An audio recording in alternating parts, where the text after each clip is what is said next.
Welcome everyone. We're so glad that you're joining us today for this month's Orange Spotlight webinar series. We want to continue to encourage officers and leaders in the Salvation Army to keep thinking orange when we have our Sunday school programming or other programming ministry touch points throughout the week and throughout our year. The purpose of these webinars is to really provide some general training or outline ideas regarding the Orange curriculum. We also want to give an opportunity for officers and leaders to share how they're using it in their ministry as well. It's a chance to build community among leaders. And so this webinar is only a one-way presentation. We can't see you, but you can see us.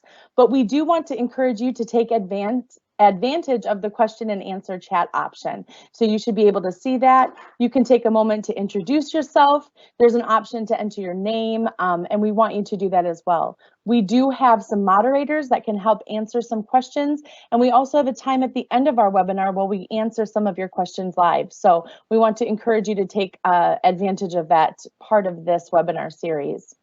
Also, if you are having technical difficulties, we will be sure to have this video available to you at a later time. We do post it at our on our YouTube at centralyouth.network.com.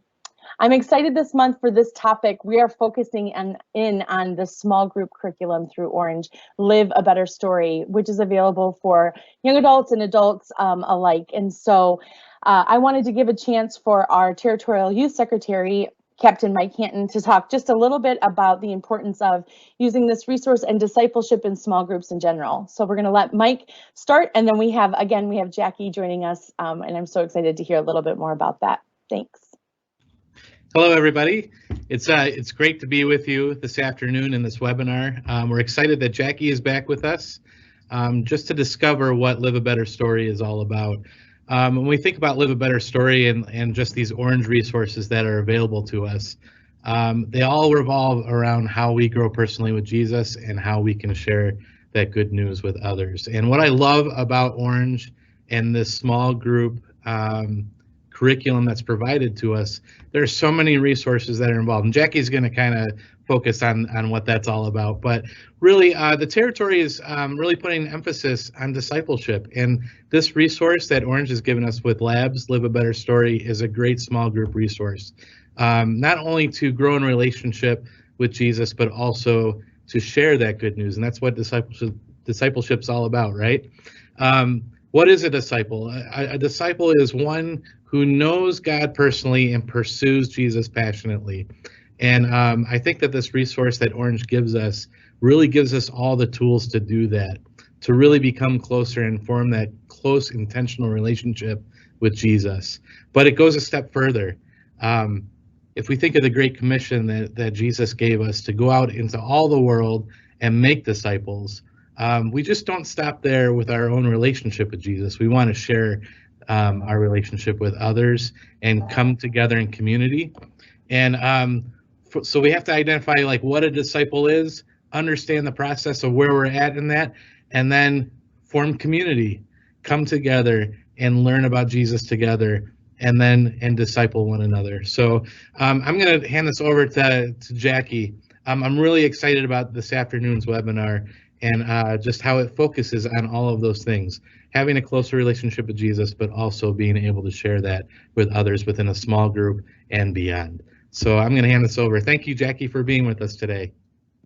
Hey friends, thank you so much for joining me again this month. I have to say that our webinars are one of the highlights of my month, just being able to come and chat with you and to share about the different things that Orange really wants to share with you, to resource you. That's our biggest goal, is to try to take some of the weight and the labor off you guys so that you can focus more on building community. And that is exactly the purpose of Live a Better Story. I'm so thankful that you called it Labs, because that is what we call it internally. So if I say Labs, that's exactly what I mean. It's Live a Better Story. And the reason actually we titled that is People are so different. Everybody has a story. And when you understand someone's story, when you know the background to them, you're able to speak more deeply into their life. You're able to not only share biblical knowledge and content, but you're able to show them how that content applies directly to their situations, applies directly to their lives. We don't just want to learn biblical content, though that is fantastic. That is always the goal.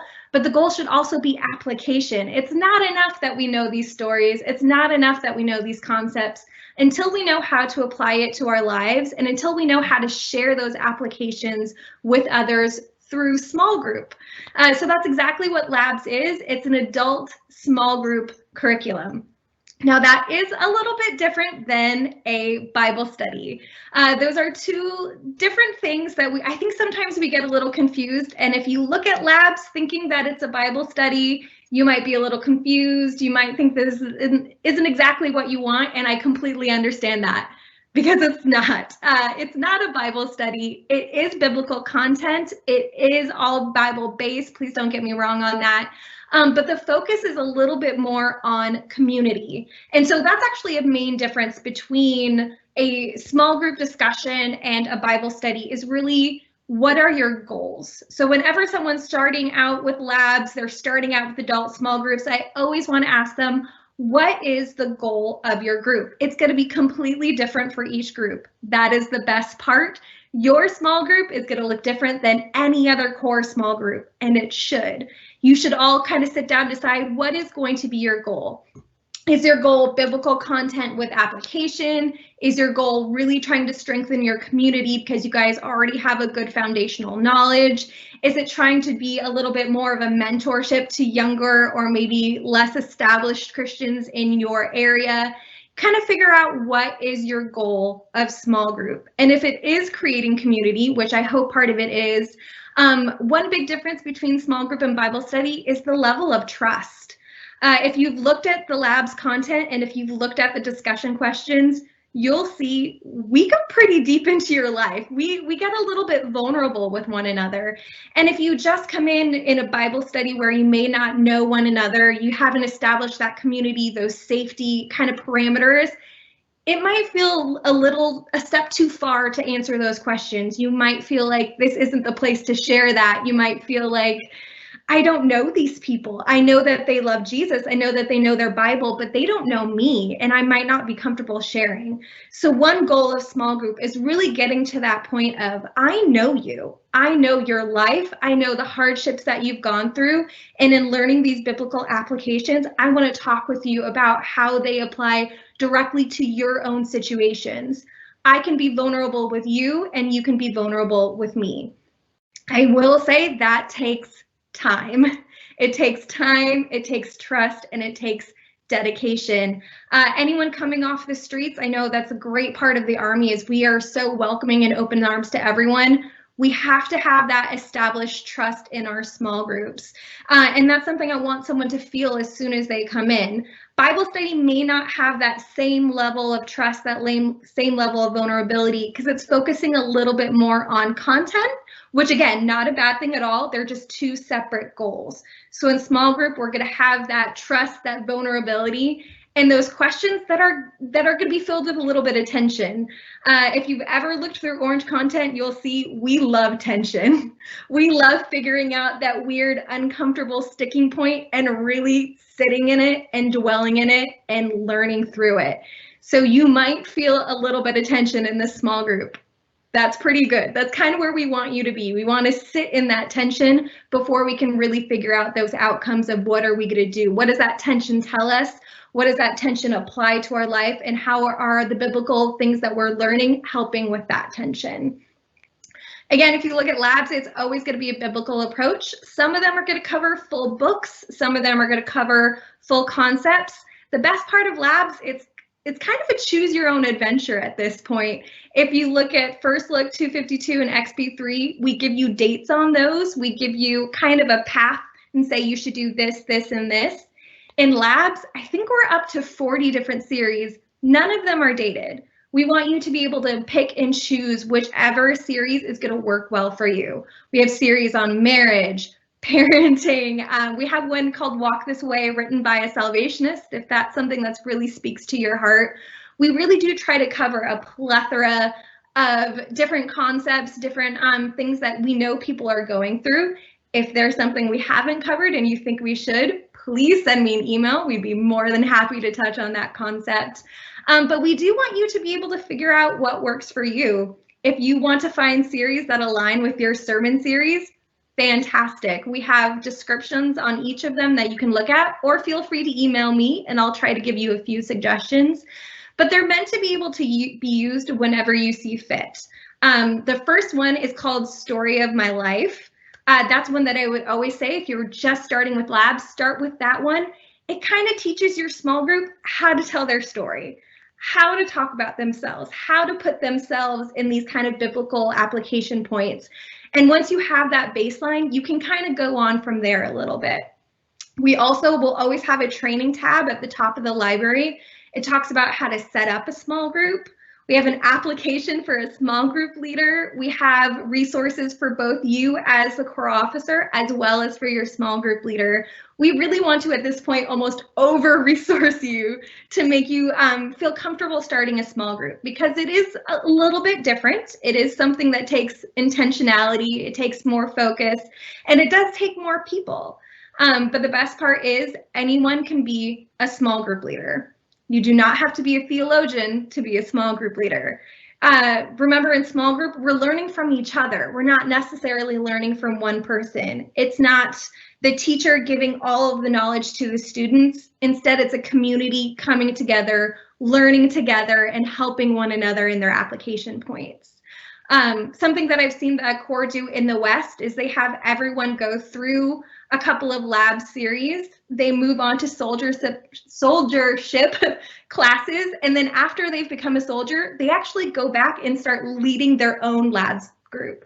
So it's, I don't want to use the word assembly line, but it's a little bit of a forward motion of you're learning these biblical concepts, then you learn the Salvation Army soldiership aspect of it, and then you get to go back and then teach others and learn from others.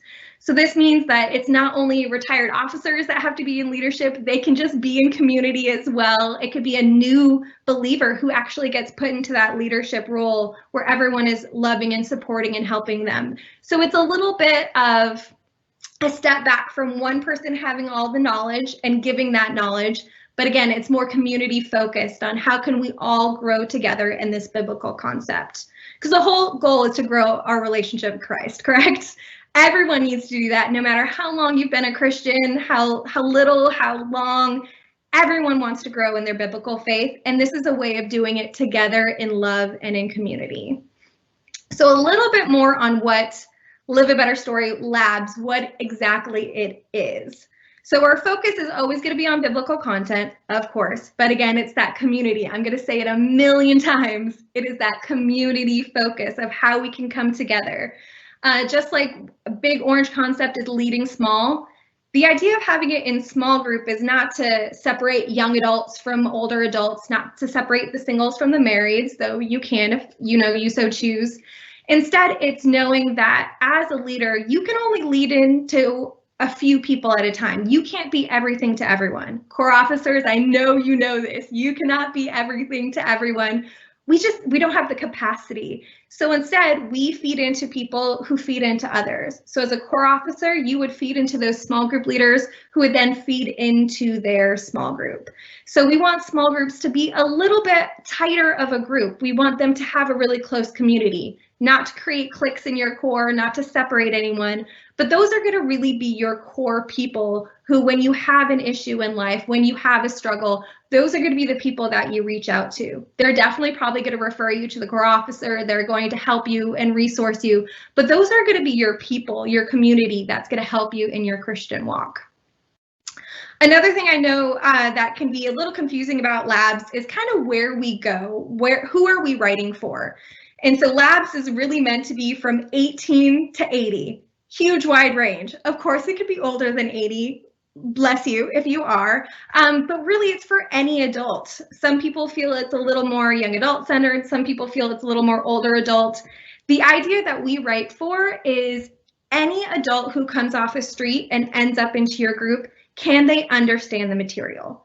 That is always going to be our baseline. We want to teach for that person. That is the person we're always going to have our eyes on. Anyone who's able to come off the street, can they understand your material? That's who we're going to be writing for. That's our kind of baseline. If you have people who have been Christians for a long time and can go a little bit further in the content, that is amazing. We 100% support that. We're always going to give you this context section in your material for the leaders that kind of gives you a range of where you can go. I really don't like the phrase going deeper or it's not deep enough, because that phrase means something completely different to everyone. So going deeper for one core might be this way, it might be this way for another core. It's really hard for us to gauge that. So instead, we give you this context section and say, in this series, we're going here. This is our series. If you want to go deeper, maybe go this way. We're trying to narrow you in a little bit better of a direction instead. Because if we have this series and we say go deeper, you could go here, here, here. It's a little hard for us to gauge and to guide you. So we try and give you a background of this is where we're coming from. Here's where you can go if you need to go a little bit more. And that's actually a really good thing. I'm so happy that people need to adapt and contextualize this material, because that is what we want. I say it again and again, we are not plug and play. We are not go straight off the printer, straight to your group. We never want to be that, because people are so different, because people's stories are so absolutely different. You know your people best. You as a leader are going to know your small group best, and you're going to know when things need to change. If you have more grandparents in your group than parents, then anytime we say parents, change that wording. If you are using this for college age young adults, change the wording. We want that for you. Everything is editable that we create, and it's editable for a reason. It's not bad to contextualize. It's not bad to adapt the curriculum. It's what we really want you to do so that it is a good fit for your people.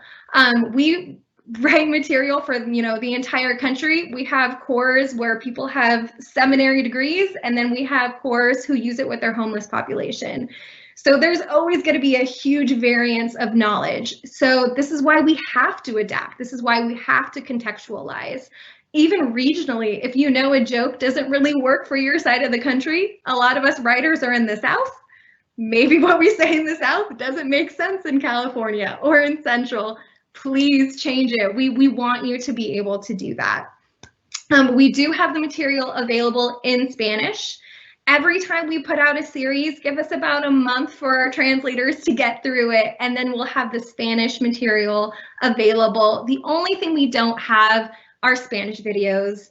We hear you, we want them to, we are working towards a goal on that. I have no timeline, I have no promises, but we do have all the Spanish material ready and available for you to have. Something that I think is great in the material are our devotional little thoughts. Right now they're put on images, really meant for you to even put on social media, but I've had a couple of cores who put them into booklets.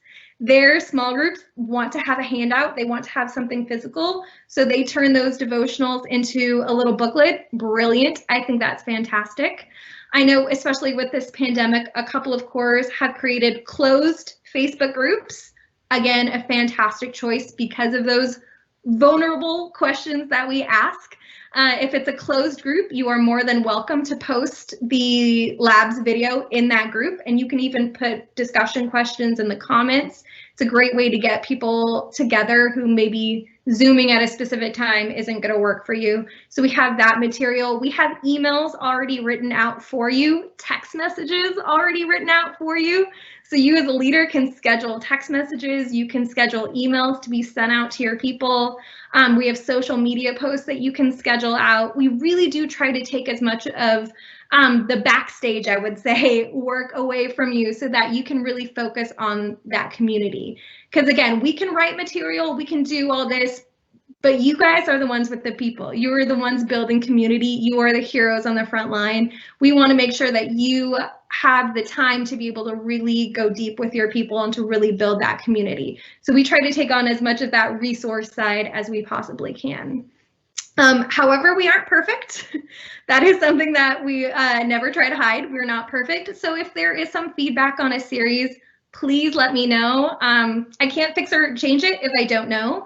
So send me an email, jackie@thinkorange.com. Or if you have some more questions about Live a Better Story, you want to talk about how to set up an adult small group in your core, maybe get some ideas on initial series that you want to start, please, please, please reach out to me. I want to help as much as I can. I want to be a resource as much as I can. And I want to help you to be able to use this material that you have access to. So thanks, guys. Jackie, thank you so much. As always, you present so well, and I get so excited about the options and opportunities that we have. I also want to say thanks to Captain Mike for reminding us of the focus that we should have is making disciples, and that really is the calling beyond the Salvation Army, just as Christians, as Christ followers. I was thinking one of the things you said, Jackie, about that going deeper, and I have a reminder. It is from a job before where I did some home visiting for families and parents, and it was very relational. And at one of the trainings, we were given a little wooden cartoony type turtle, but it was a reminder to each of us that when a sea turtle needs to go deeper, they have to go slow. So it's this reminder of slowing down to dive deep. And I think sometimes when we are focused as the leader, when we have a curriculum or a goal of what we need to accomplish or get done to teach, that sometimes we don't give that opportunity to slow down and really go deep in the stories and in the experiences that people are sharing. And so it's just a reminder for me, and as we are all kind of navigating through using the small group curriculum, that sometimes we might not get to all of those questions as we go deeper into the context and as we go deeper into the stories, but to slow down and really let the Holy Spirit guide how people can be impacted and influenced and learn from that. There's a quote that says that it shouldn't be a Bible study versus small groups, that they really should work together, that Bible studies are intended to help us increase our biblical knowledge, but small groups give us a personable environment to mature and live out our knowledge with each other. Both should work together in growth towards becoming mature disciples of Christ. So I just love that idea that it's a both and. We don't have to make it an either or. And you need to know your people and know your ministry to know what works. In my own ministry and in my career, there have been times that I tried things and they didn't work. It bombed, it didn't go over well, whether I was ill prepared, whether the group wasn't ready for it. But then I have learned that sometimes after some time has passed, maybe perhaps there's some new people that have come to the group or the needs have changed, I can go back and try it again. So I want to challenge those of you that are watching this, that are participating, that are trying to dive in to labs, is maybe you've tried it before when it first started and it didn't work because the change was just too much. Or maybe it was just something that your congregation or your ministry wasn't ready for. But perhaps now that we've gone through a year of complete change and our members and even ourselves are more adept to using technology, to doing video conferencing, to staying connected remotely and virtually, we find that people who said, oh, I can't do any technology, are the ones that are setting up Zoom calls and trying to stay connected with others. So perhaps this is a chance and an opportunity to try this again. Maybe it's having a virtual small group with the college students from your core that don't live in your community anymore, but you can all stay connected. Or you could even think about not just doing things on Sunday morning. We've all learned through this and having to kind of change and adapt through the last year that not everything at church has to revolve around Sunday morning, and how wonderful that fellowship time can be, but we can connect throughout and how important that is. So I just want to remind you that these are the resources you have to adapt. I love that Jackie reminded us this is not just a plug and play. This is adaptable for the ministries that you have. But those of you that are a little bit on the fence or you tried it before, I want to encourage you, try it again. Perhaps you'll have a new experience and a new opportunity and some real success in building those relationships. So at the end of our time together, we do offer a time of question and answer. So I have a couple questions. If you have a pressing question that you wanted answered in today's webinar, I want to encourage you to put that in that question and answer section. But I want to go to Jackie and ask, so when I'm familiar with is the 252 or 252 and First Look curriculum, and sometimes there's that starter where an officer or a leader will download the curriculum and give it to the teachers.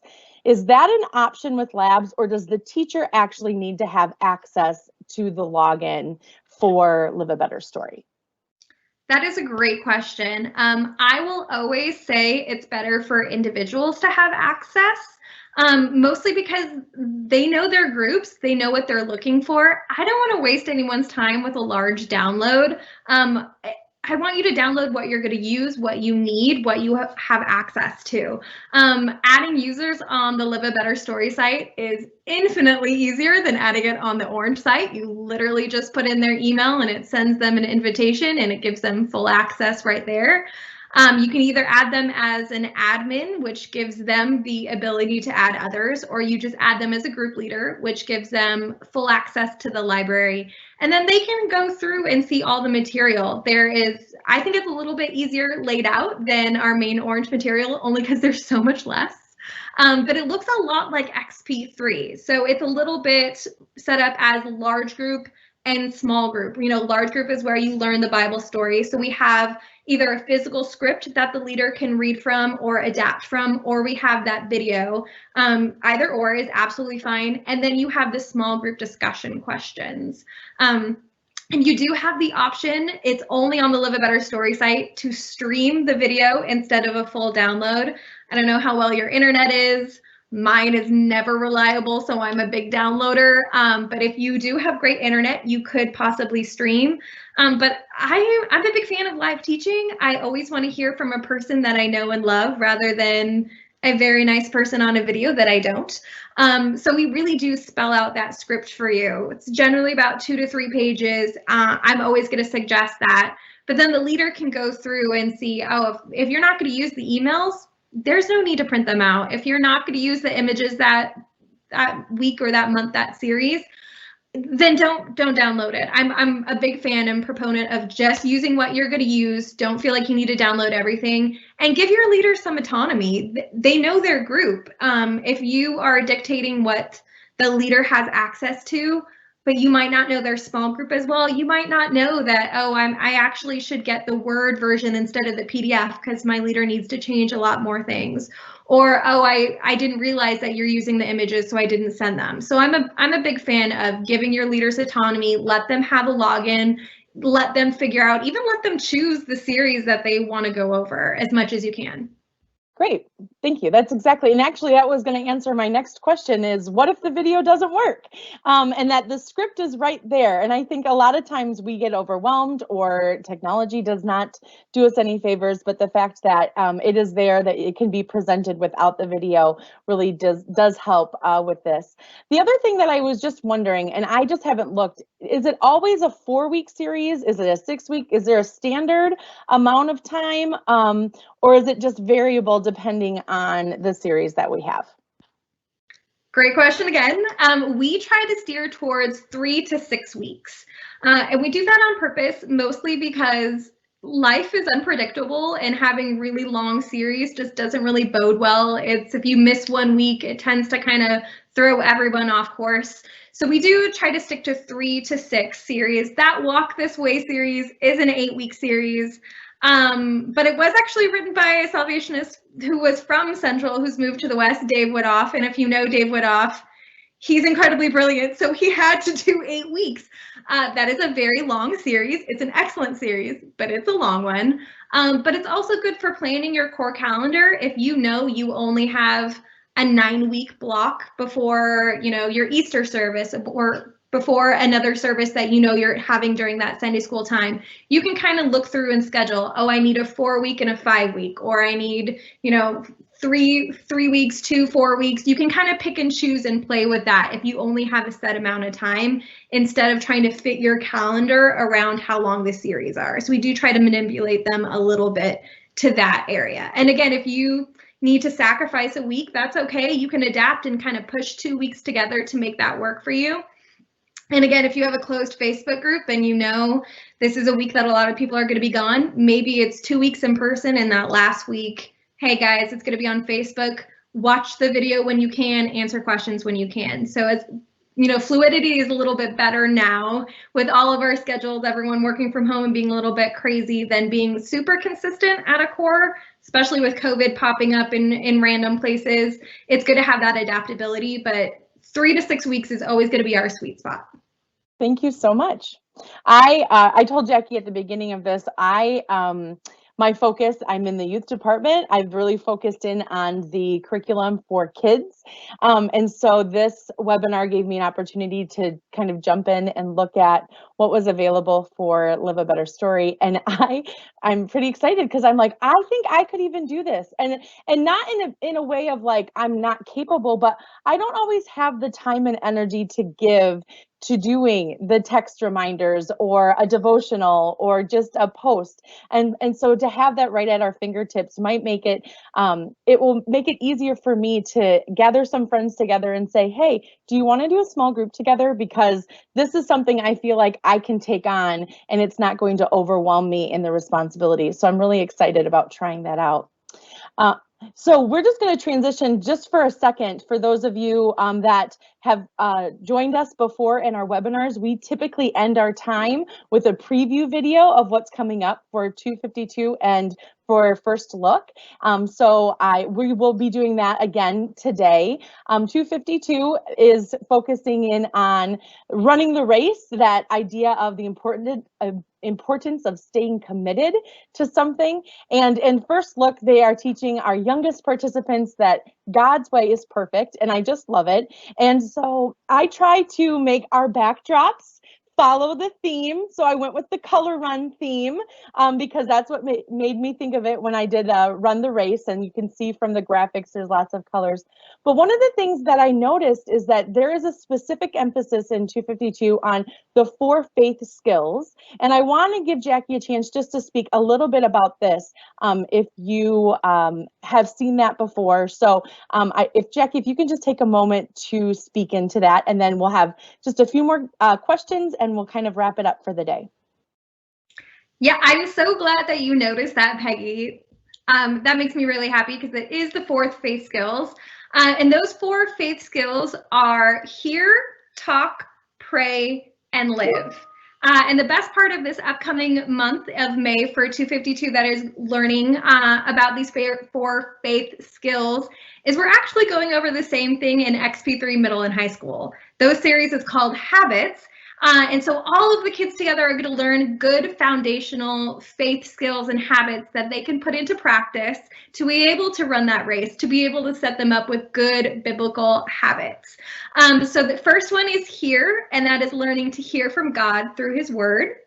The next one is talk, and that is learning how to talk about God with others. Prayer is learning how to talk to God. And live is learning how we can live out our faith in our everyday lives. So these are skills that we all need to practice, especially younger kids, you know, high school, middle school, adults, you know, we all need to practice these faith skills. And this is something that we actually weave into the curriculum. But every couple of years we stop and do a really direct emphasis, almost like a reset button for everyone. Everyone needs that reset button to kind of get back to basics, get back to those skill sets. And that's just what's happening next month. I love the colors that you have up for May for the color run. I used to do color runs. It's something that's really fun if you want to try it in your core.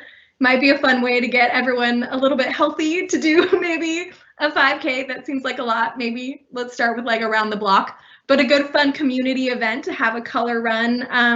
I did that for a youth council as I planned. We bought the powder online. It is messy, but it is great. So it's just little fun ideas of kind of reinforcing that running the race, running it well. You know, you have to practice practice these skills to be able to run that race, to have the commitment to use these skills. So that's something, again, you're going to see over and over again in the curriculum, but this month we're really, really emphasizing it. Awesome. Thank you so much.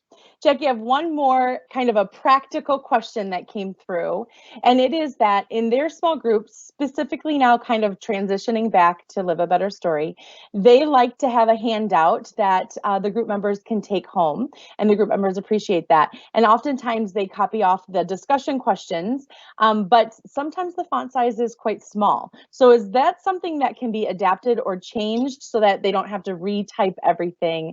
Is that available in the resources? So again, everything is available in Word as well as in PDF. The PDFs are editable, but you do have to have PDF editing software. Say that 3 times fast. That is generally free. If you Google, you can find that, but I know not everyone has the time to do that. So we always give you the Word versions as well. And in Word, you can adjust those font sizes to whatever you need. Those discussion questions do tend to come in the leader packet. They aren't really like a separate thing. So you would probably need to go to your, I don't know if it's print preview, that might have aged me a little bit, but in your printer settings, you might just want to print out page 2, page 3, whatever is those discussion questions. But it is, since it is condensed, it is a little bit easier, I think, to pull those out and put it on a separate Word sheet to make it a little bit easier for everyone. But again, everything's editable, so you can change it, the PDF, you can edit that to increase the font size, or in the Word document, all you need to do is highlight and increase the font size. But that is a great question. And if you do need help with that, feel free to send me an email and say, I just can't figure out how to adjust the font size. I can help you that. Thank you so much, Jackie. And thank you also to Captain Mike for coming today and sharing a little bit.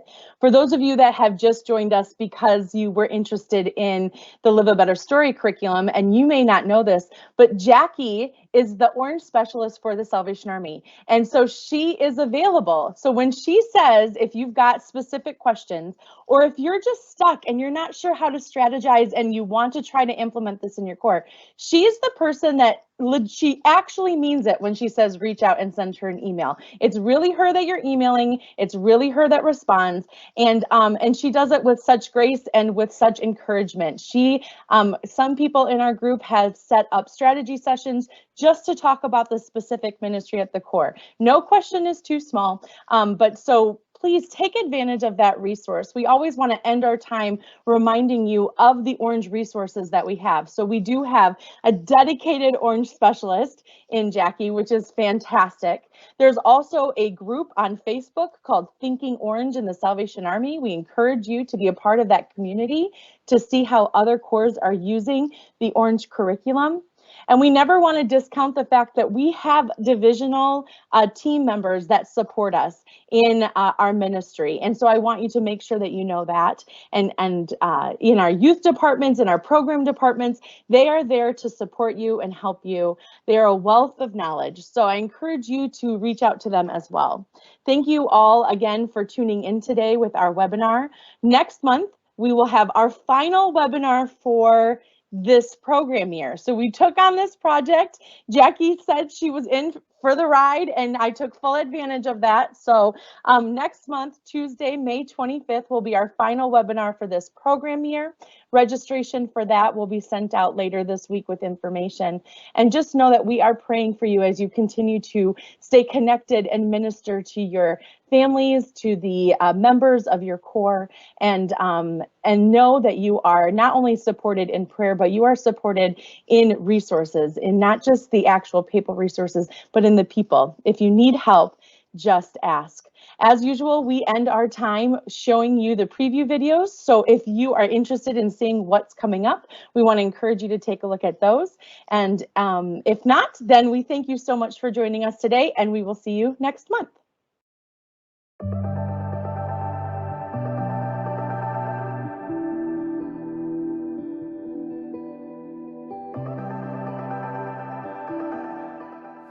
Race medals. You know, there's something great about getting one of these placed over your neck. Even if you didn't place in the top 3, just finishing a race and being acknowledged for your participation, It's pretty special. After all, this medal doesn't just represent finishing a single race. This medal represents so much more. The initiative to sign up for the race, the hours and hours of practice running around your neighborhood, the commitment to stay with it even when you wanted to quit. Yep, this medal means something. If you want to run a race, you have to practice. And if you want to be good at an instrument, you have to practice. If you want to be an amazing scientist, you have to put the time in. You have to practice. And as we'll learn this month, the same goes for faith. To grow, to mature in our relationship with God, we need to practice our faith. And that practice takes commitment. We define commitment like this: making a plan and putting it into practice. We thought it'd be great to help kids understand that as much as they practice for their sports teams or rehearse for their musicals or study for their schoolwork, it's important to train and practice our faith. That idea is highlighted in our memory verse for the month. In 1 Timothy 4:8, Paul writes, "Training the body has some value, but being godly has value in every way. It promises help for the life you are now living and the life to come." When we commit to practicing our faith and follow through with our plan, it will impact our entire lives. We kick off the month with something else Paul wrote in 1 Corinthians 9:24 and 25 that reminds us that we're training for so much more than a gold medal in a race. As we practice our faith, we're showing the world what it looks like to trust Jesus with our whole lives. Bottom line, keep practicing what matters most. But what matters most? Jesus said that love matters most, love for God and others. We practice what matters most when we have a close relationship with God, but this isn't something that comes naturally to any of us. That's why we need a plan and a way to put that plan into action. And the best place to start is with faith skills. Every so often, we like to come back around and focus on faith skills that kids can practice to help them grow in their faith and know God more. We use 4 words to help us remember them: hear, pray, talk, and live. And for the remainder of May, we'll focus each week on one of these. The first is hear. We want kids to learn how to hear from God as they navigate and personalize what they read in the Bible. We'll highlight this faith skill in week 2 with learning more from Jesus' familiar parable of the wise and foolish builders. At the end of the Sermon on the Mount, Jesus shares that we can have a strong foundation for our lives when we listen to what Jesus says and put it into practice. Bottom line, practice hearing from God. Next is pray. For week 3, we hope kids understand that praying is an important part of growing in their faith. They can pray knowing that God knows them and wants to hear from them. They can pray with gratitude and honesty, pray for their needs and for forgiveness. We also want kids to know that they can pray anytime, anywhere, because God is always listening. That's why we'll look at the way Jesus taught his followers how to pray in the Lord's Prayer. We hope kids will come to believe that they can share anything with God. There's nothing too big or too small for him to handle. Bottom line, practice praying to God. For week 4, we'll focus on talk. We can know God better by talking about him with others, but this isn't just about talking about Jesus with people who don't know him yet. There's another important aspect of talking about God we don't want kids to miss. As kids process their growing faith, they will have questions and doubts. We want kids to know that they can talk about God and work through their questions with others who also believe in Jesus. We'll take a look at the time when Peter declared what he believed about Jesus in front of all the disciples. We can all share our story of faith with confidence, knowing that Jesus is who he said he is. Bottom line, practice talking about God. We'll wrap up this month on commitment with our final word, live. We know that a lot of kids love to sing and worship God, but worship isn't just something we do when we sing at church. Worship is really how we honor God with our whole lives, through how we love others and serve them, how we give of our time and talents, how we obey and praise God, even how we rest. We hope kids realize that they can worship God every day with whatever they're doing, no matter what they have. That's why we're looking at the story of the widow's mite. There were people giving lots of money, but Jesus knew that the 2 coins she gave meant more because they were everything she had. She gave more richly because of the attitude behind her gift. Bottom line, practice living for God. So remember this month, as you unpack these 4 faith skills at large group, small group, FX, and at home, you're giving kids an opportunity to develop skills over time. So when they grow older, they'll understand what it means to be the church and understand how they can hear, pray, talk, and live out their relationship with Jesus Christ. We can't wait to see what God will do in the lives of kids and families this month as we commit to practice our faith and grow in our relationship with God.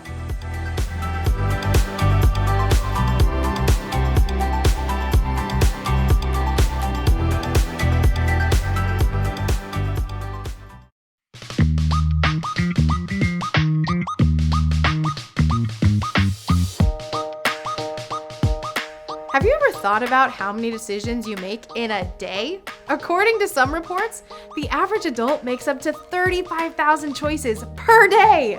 Wow. Some decisions can be made without hesitation. You choose to tie your shoes, walk out the door, and start your car. Then there are the not so easy decisions. What do we do when the decision is hard and we're struggling to know which way to go? Should I lie or tell the truth? Should I gossip so I can fit in the group? Should I say something mean back to them? Our preschoolers will have to make these choices one day. That's why this month we are teaching them that they can trust going God's way, because God's way is perfect. We'll begin in the garden, like the garden. This is when God introduces us to Himself and His perfect plan. We'll explore how perfect everything was, from the flowers and the food that grew to the amazing animals that Adam got to name. God has a way of doing things, and it works out best for us when we choose to trust that God's way is perfect. Week 2, we'll hear the story of Jonah and some of the choices he made. Preschoolers will learn about what happened to Jonah when he decided to go his way instead of going God's way, and how Jonah eventually decided, you know what? God's way is perfect, so I think I'll go God's way now. A man named Naaman will show us what it looks like to have to make a hard decision. You see, Naaman thought things would happen one way, but God had a different way. Fortunately for Naaman, he chose to go God's way, even though it was hard. We want our preschoolers to know they can go God's way when it's hard too, because God's way is perfect.